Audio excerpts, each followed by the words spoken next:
Okay, so I haven't done a video in a long time. I want to talk about sweetness as a note and some philosophy around sweetness.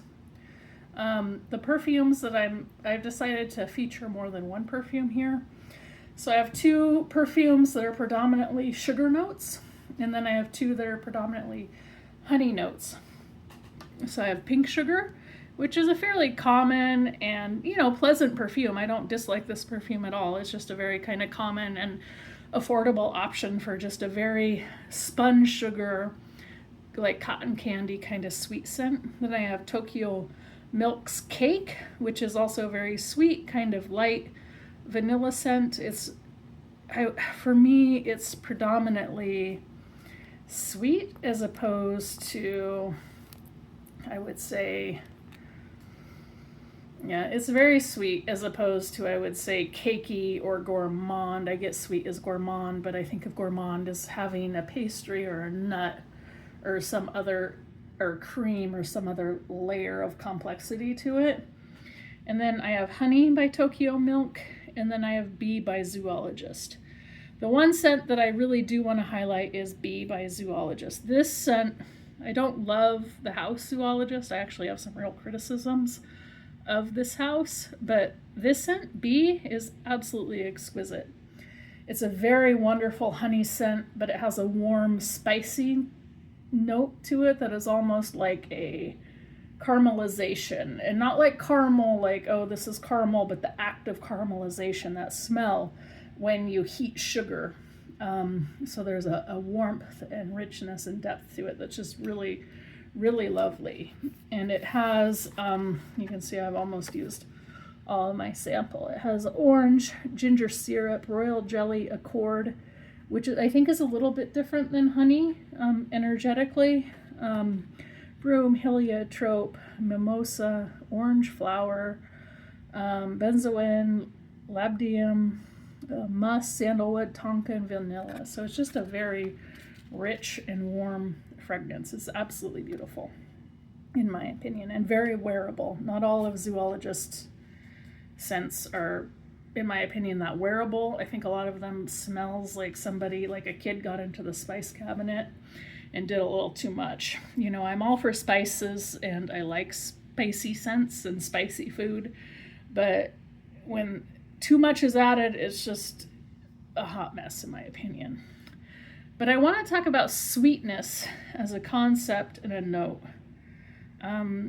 beyond this idea of attraction. So you see a lot on TikTok space, people talking about, oh yeah, use sweetness to attract this, use sweetness to sweeten your money, use sweetness to sweeten your boss, use sweetness to sweeten up this person because you want them to be your partner or significant other.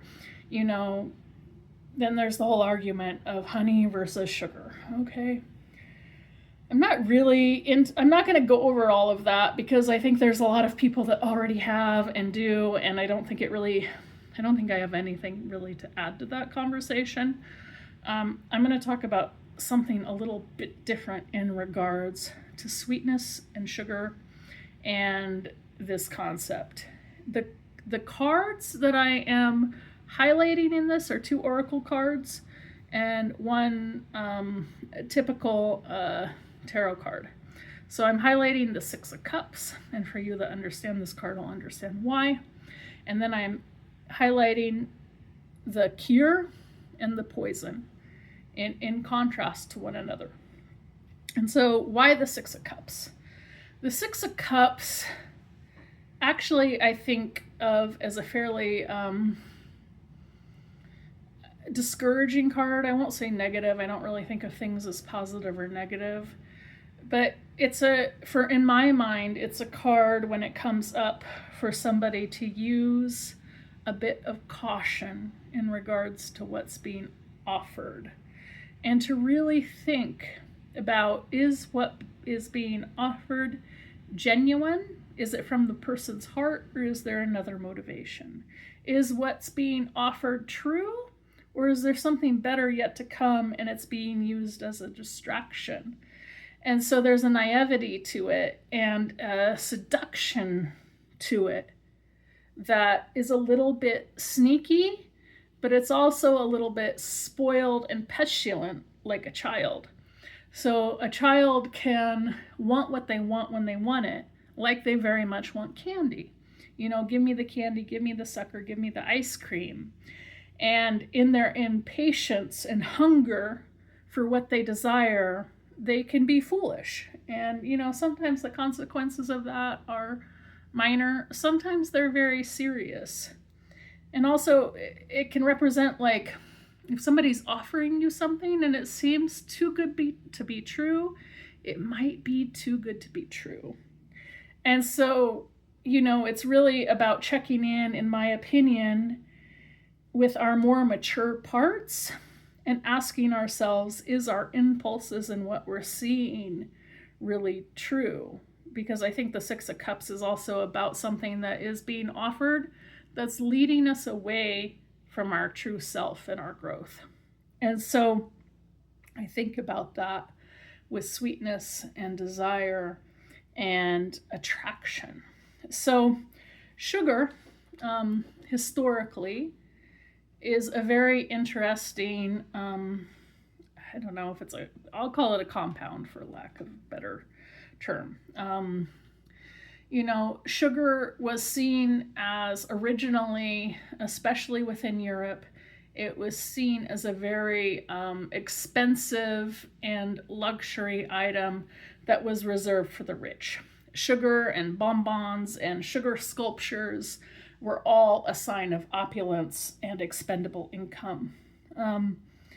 And it's no secret that sugar was created and harvested at the expense of other people and the exploitation of other people and the land through slavery.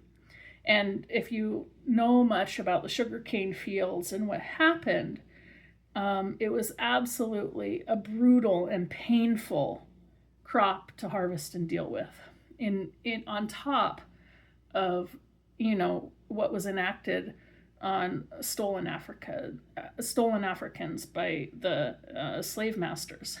So the act of extracting wealth and something that's enjoyable and sweet at the expense of somebody's body and spirit, I think is something to think about in the energetics of sugar.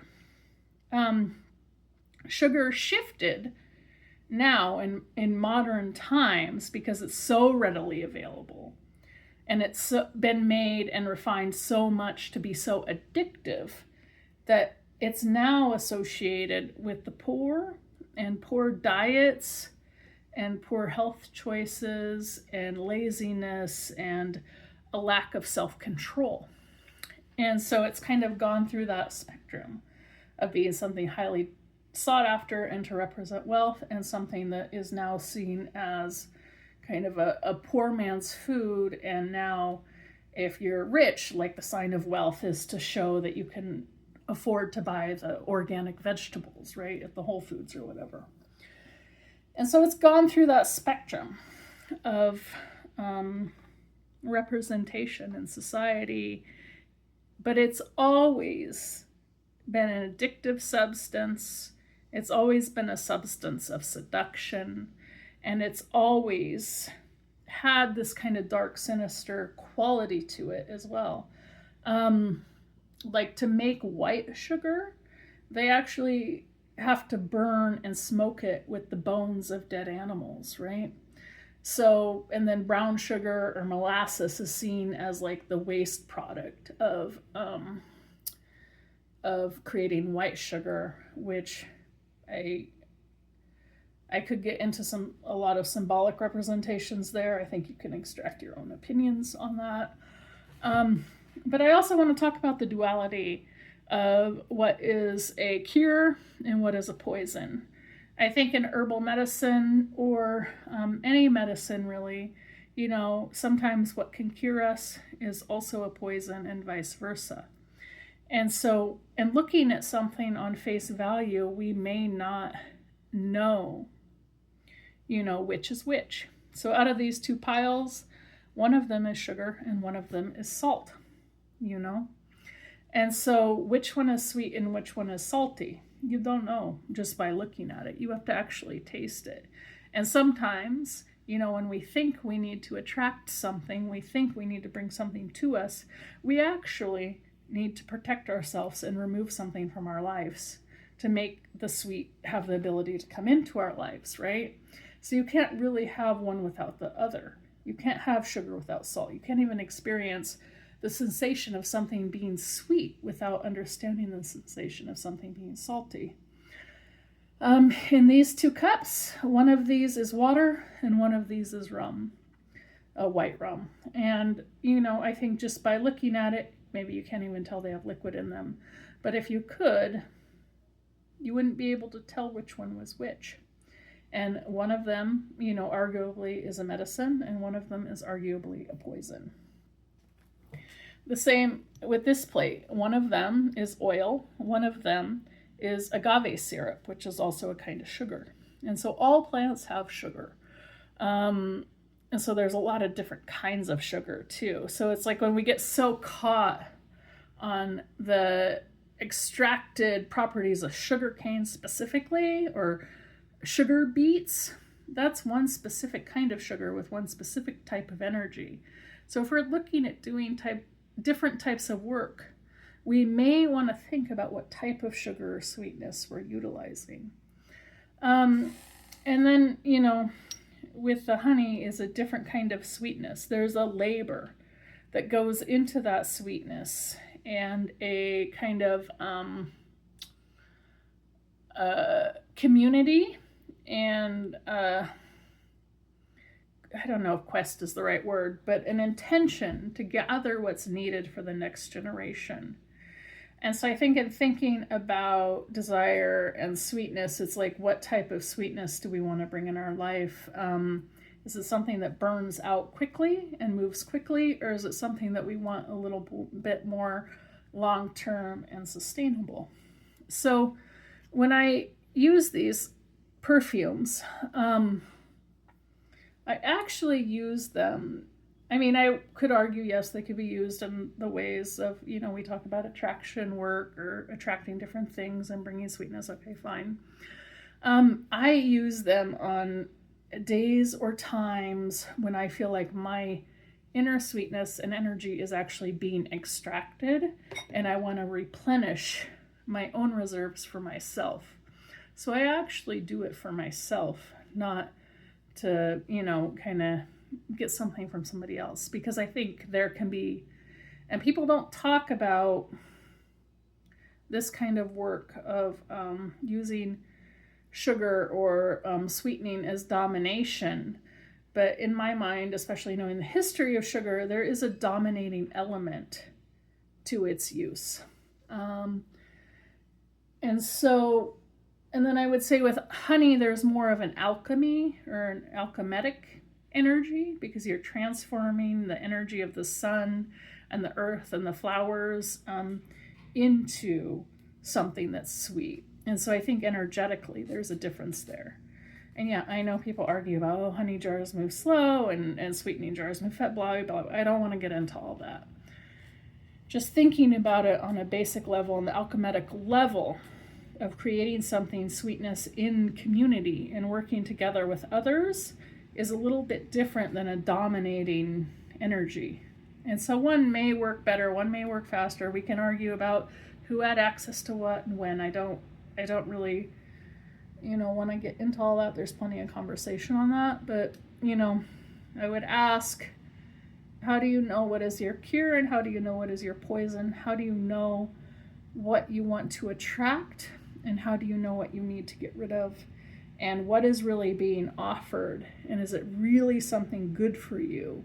Circling back to the 6 of the Cups. And maybe you need to replenish your own sweetness and your own goodness and go back to the root of who you are to make the best choices, as opposed to trying to chase a desire or an addiction of some sort. So that's my take on all of that. Thank you.